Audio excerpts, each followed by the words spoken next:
നമസ്കാരം, എല്ലാവർക്കും പുതിയ വീഡിയോയിലേക്ക് സ്വാഗതം. ഫെബ്രുവരി 21-ാം തീയതി തിയേറ്ററുകളിലേക്ക് എത്തുന്ന ഗെറ്റ് സെറ്റ് ബേബിയുടെ ട്രെയിലർ വന്നിട്ടുണ്ട്. മാർക്കോ എന്ന വലിയൊരു വിജയ ചിത്രത്തിന് ശേഷം വരുന്ന ഉണ്ണി മുകുന്ദൻ ചിത്രമാണ് get set baby. Vinay Govind ഫിലിമാണ്. ഇതിൽ ഒരു നീണ്ട താരനിരയുണ്ട്. കാരണം കുറച്ച് ദിവസങ്ങൾക്ക് മുമ്പ് ഒരു സോഷ്യൽ മീഡിയയിൽ ഓരോ ക്യാരക്ടേഴ്സിൻ്റെയും ഡീറ്റെയിൽസ് തന്നിട്ടുണ്ട്. അപ്പോൾ നമുക്ക് മനസ്സിലായി ഒരു നീണ്ട ഒരുപാട് താരങ്ങളുള്ള ഒരു സിനിമ കൂടിയാണ്. ഈ സിനിമ IVF എന്ന് പറയുന്ന ഒരു പ്രോസസ്സിൻ്റെ കുറിച്ചുള്ള ഒരു അവയർനെസ് കൂടി തരുന്ന ഒരു ചിത്രമാണെന്ന് മുൻപേ തന്നെ ഇവരുടെ ടീം പറഞ്ഞിട്ടുണ്ട്. എന്തായാലും ട്രെയിലർ കൊള്ളാം. ട്രെയിലർ ആരേക്കോ എവിടേക്കോ കൊള്ളിക്കുന്ന തരത്തിൽ തന്നെയാണ് ട്രെയിലർ ചെയ്തിരിക്കുന്നത്. എന്തായാലും ഒരു ഹോസ്പിറ്റലിൻ്റെ പശ്ചാത്തലവും ഒരു ഗൈനക്കോളജിസ്റ്റായിട്ട് വരുന്ന ഉണ്ണി മുകുന്ദനെയും പിന്നെ ആക്ട്രസ് നിഖില വിമൽ അങ്ങനെ കുറച്ച് അലൻസിയർ അങ്ങനെ കുറച്ച് താരങ്ങളെയൊക്കെ നമുക്ക് ഈ ട്രെയിലർ കാണാൻ പറ്റും.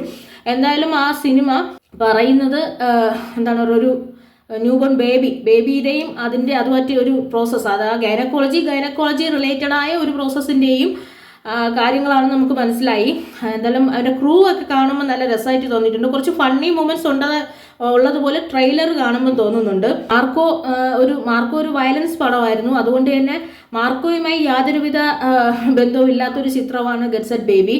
ഇത് പക്ഷേ ഒരു ഗൈനക്കോളജി റിലേറ്റഡായി മാത്രമല്ല കുറച്ചുകൂടി ഒരു ഫണ്ണിയായി ഫാമിലിയായി എല്ലാവർക്കും പോയി കണ്ട് മനസ്സിലാക്കാനുള്ള ഒരു ചിത്രം കൂടിയായിരുന്നു എന്ന് ഈ ട്രെയിലർ കാണുമ്പോൾ തോന്നുന്നതാണ്. അതിൻ്റെയൊക്കെ സോഷ്യൽ മീഡിയയിൽ ഇവരെയൊക്കെ വിവരങ്ങൾ പങ്കുവച്ചപ്പോൾ മനസ്സിലായ കാര്യങ്ങളാണ്.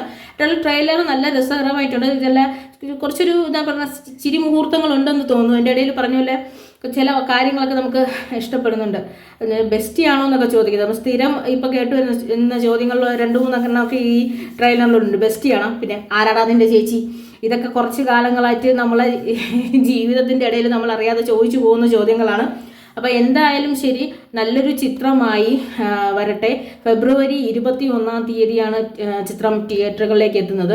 ഓരോ ചിത്രവും ഓരോരുത്തരുടെയും ഒരു വലിയ പരിശ്രമത്തിൻ്റെ ഭാഗമായി തിയേറ്ററുകളിലേക്ക് എത്തുന്നതാണ്. അപ്പോൾ ആ ചിത്രങ്ങളെല്ലാം തന്നെ വിജയിക്കണം എന്ന് തന്നെയാണ് നമ്മുടെ ആഗ്രഹം. അപ്പോൾ ഈ ചിത്രവും ട്രെയിലർ കണ്ട പോലെ പ്രേക്ഷകരിലേക്ക് എത്തി എല്ലാവരും ആ ചിത്രത്തിന് ഫുൾ സപ്പോർട്ട് കൊടുത്ത് എല്ലാ ചിത്രവും ഇതേപോലെ ഈ ചിത്രവും നല്ല രീതിയിൽ ജയിക്കട്ടെ.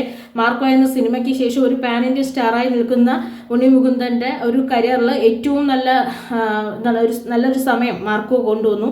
അതുപോലെ തന്നെ ഈ ചിത്രവും നല്ലൊരു ഫാമിലി ഓഡിയൻസും കൂടിയൊക്കെ ഏറ്റെടുത്ത് നല്ലൊരു വിജയ ചിത്രമായിട്ട് മാറട്ടെ. ഫെബ്രുവരി 21-ാം തീയതി തിയേറ്ററുകളിലേക്ക് എത്തുക. നമുക്ക് ഈ ചിത്രത്തിനെ വെയിറ്റ് ചെയ്ത് കണ്ട് എല്ലാ ചിത്രവും പോലെ ഈ ചിത്രവും വിജയിക്കട്ടെ. ഒരു ചിത്രവും പരാജയപ്പെടണമെന്ന് പറയാൻ പറ്റില്ല. ചിത്രം വിജയിക്കട്ടെ. ട്രെയിലർ നല്ല ഗംഭീരമായിട്ടുണ്ട്, കാണാൻ നല്ല രസമുണ്ട്. എനിക്ക് തോന്നിയതാവും നർമ്മ മുഹൂർത്തങ്ങൾ ഒരുപാടുണ്ടെന്ന് തോന്നുന്നു. അത് ഞാൻ എൻ്റെ അഭിപ്രായം പറഞ്ഞേ ഉള്ളൂ. എന്തായാലും ഗെറ്റ് സെറ്റ് ബേബിക്ക് ഓൾ ദ ബെസ്റ്റ്. ഈ ചിത്രത്തിൽ ഉണ്ണിമുകുന്ദൻ പറഞ്ഞാൽ എനിക്കൊരു ഓൾ ദ ബെസ്റ്റ് എന്ന് പറഞ്ഞാൽ ഉണ്ണിമുകുന്ദൻ ഓൾ ദ ബെസ്റ്റ്. ചിത്രം നല്ല ചിത്രമായി മാറട്ടെ. അഡ്വാൻസ് ആയിട്ട് ഓൾ ദ ബെസ്റ്റ് വിഷ് ചെയ്യുന്നു. ചിത്രം ഗംഭീരമായിട്ട് തിയേറ്ററുകളിൽ വിജയം എടുക്കട്ടെ.